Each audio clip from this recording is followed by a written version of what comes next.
Hey there. So I'm back for part three, excuse me, of why we should be supporting public education, why it's my top issue, why I think that it's something that we all should care about, and why I believe that it actually should be the top priority because it helps all of the other issues.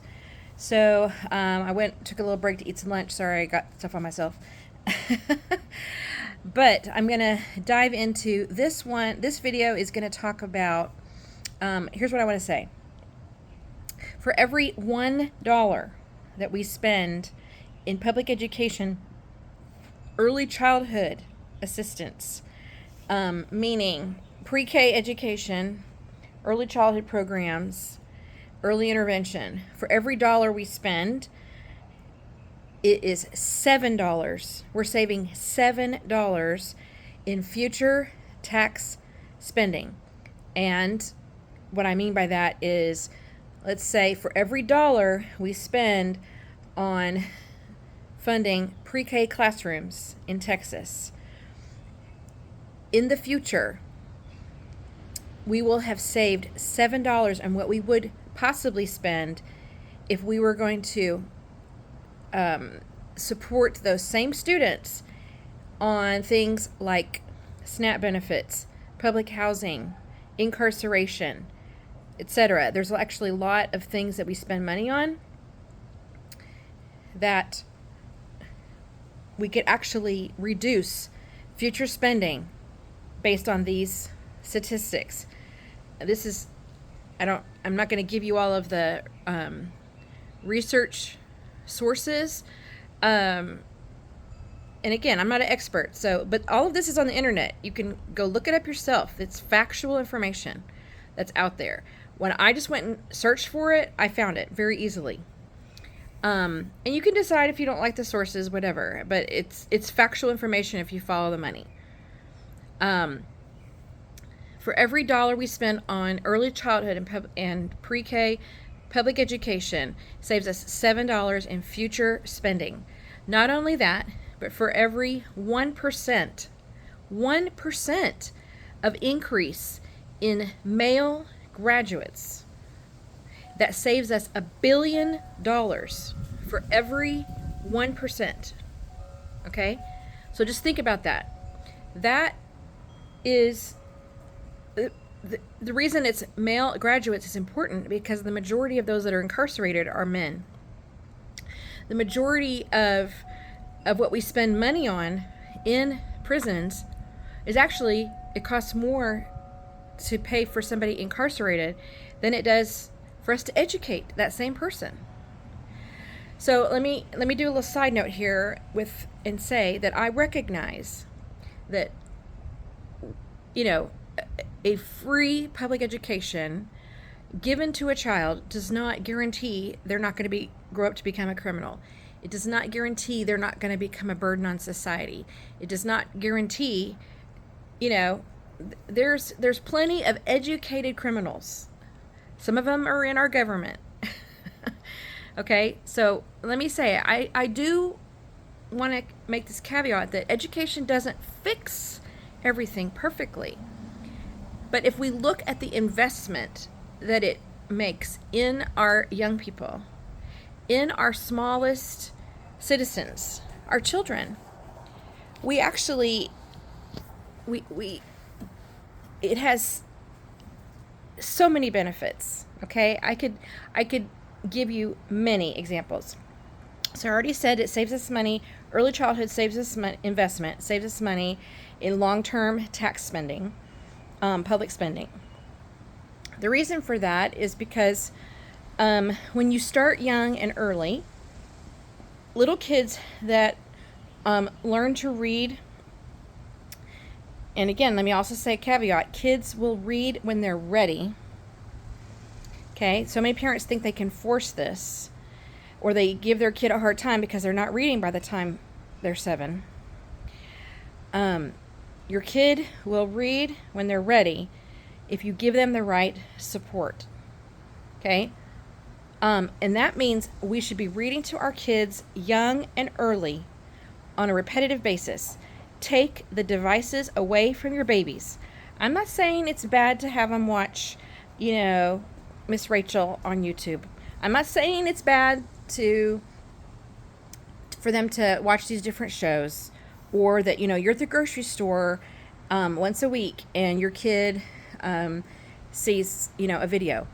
I'm talking about when I see the people that are constantly, the baby has the phone in their hand. They're everywhere they go.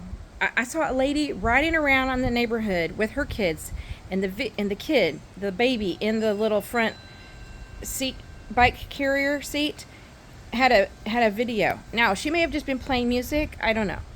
So I'm not going to judge her. But I see people all the time where their little kids have videos. They're in the car or whatever. I do get it. I do get it actually in the car. I know our daughter does that for the long car rides. It is hard. When our kids were little, I wish I'd had that. But the more we can get the devices out of the little kids' hands, they actually need to hear the words. You need to read to them. They need to be read to while they're looking at books. They may not even be able to read, but you reading to them while they're looking at the book is going to help them build those foundational building blocks. When we invest in early childhood education, this is primarily, especially for our English learners and our special needs students. Okay, and let me just also say a side note about immigration. Did you know that for every dollar I just told you we spend in early childhood education saves us $7? Did you know if we invested that in developing countries, I'm not going to say we're responsible for the education of the world. That's not what I'm going to say. I don't think that we need to be going and planting schools everywhere. Although these rich philanthropists, if they did that, man, that would be a great investment. But, if you put a school in a village somewhere and it actually has a return of up to $15 in American spending, because of what happens is when we do trade and economic things with other countries, it actually benefits everyone when the world invests in early childhood education. It's statistical fact. So that's important to say. That also translates into decrease in incarceration spending worldwide. It is a decrease in what we spend on health. And when people are more educated, for example, when they started going into developing countries and teaching them about how their water was not safe, and there's organizations that have gone in and put water wells in villages. And when we also have, I think, clean water and education are the most important things that any developing country needs. These are the things that are going to improve life for all of us. So we actually save money on spending, and that would be related to more what we do internationally with health and food insecurity, as well as what we spend on military and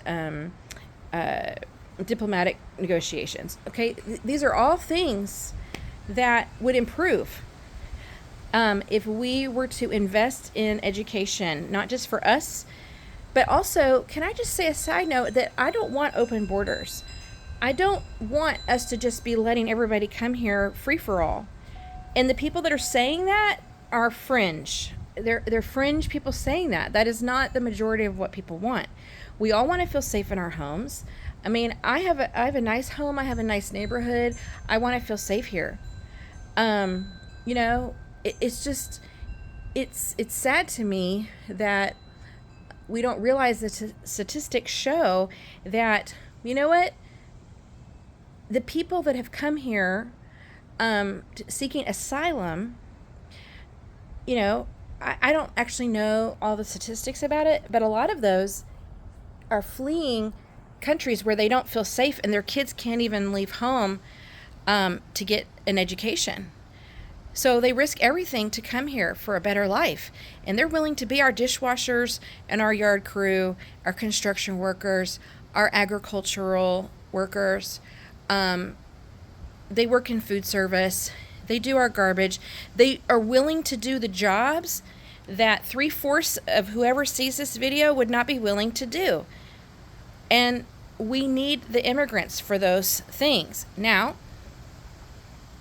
if we were to also perhaps go to those countries, start schools, help people get educated, they may want to be able to stay there because that's going to improve their economy. It actually would reduce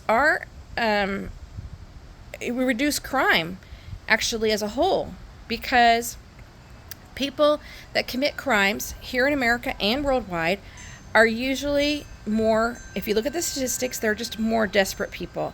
They're looking for an easier way, but it's not just because I want to get the easy way. That is some people that choose that life, but the majority of crimes that are like, they steal a car or they, rob a store, it usually is related to economics.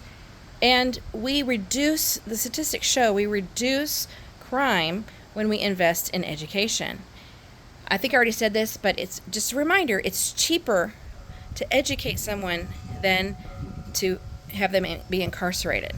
And again, I know education doesn't fix everything, but it greatly reduces the likelihood that someone would grow up to, if we can get them graduated, they're going to, and, provide, I know like the local school district here, several school districts, they are improving and developing these career paths that you can do, in high school to save money on college. It's not even about necessarily going to college, although the statistics on that show that higher education improves things even more so.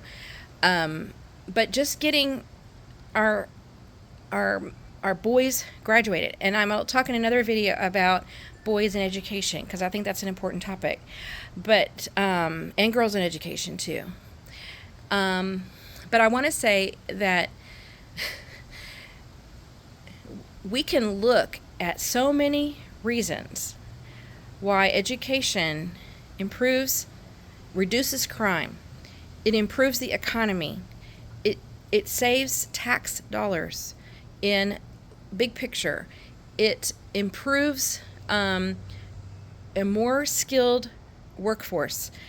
I'm also going to talk in the next video about the purpose of education, because I want to get rid of this idea that education's only purpose is to develop people for the workforce. Yes, that is a big part of it, but that's not the root part of it. The other thing I want to talk about is, along with those same things, is it increases the likelihood of being educated on government, democracy, and how things work, so that people actually get engaged in civics. There are people that are educated are more likely to volunteer in their community. They're more likely to help their neighbors. They're more likely to donate their time as a lawyer, as a dentist, as a whatever, and they're more likely to be charitable. And this is what we need. We need people that, I could, we probably could all look on the internet and find, celebrities and top business people that, they came from poverty and they've done great things. There's a lot of people like that, actually. So, good for them. I'm excited for them. I really love the people that are actually, doing something with their money and not just saying, yay me, I'm going to sit on my yacht and be happy. I'm not saying they're all doing that. I'm not judging people with money. I'm just saying that's kind of the stereotype. So, bottom line is, education is an investment. That's the point of this video. So stay tuned for part 4.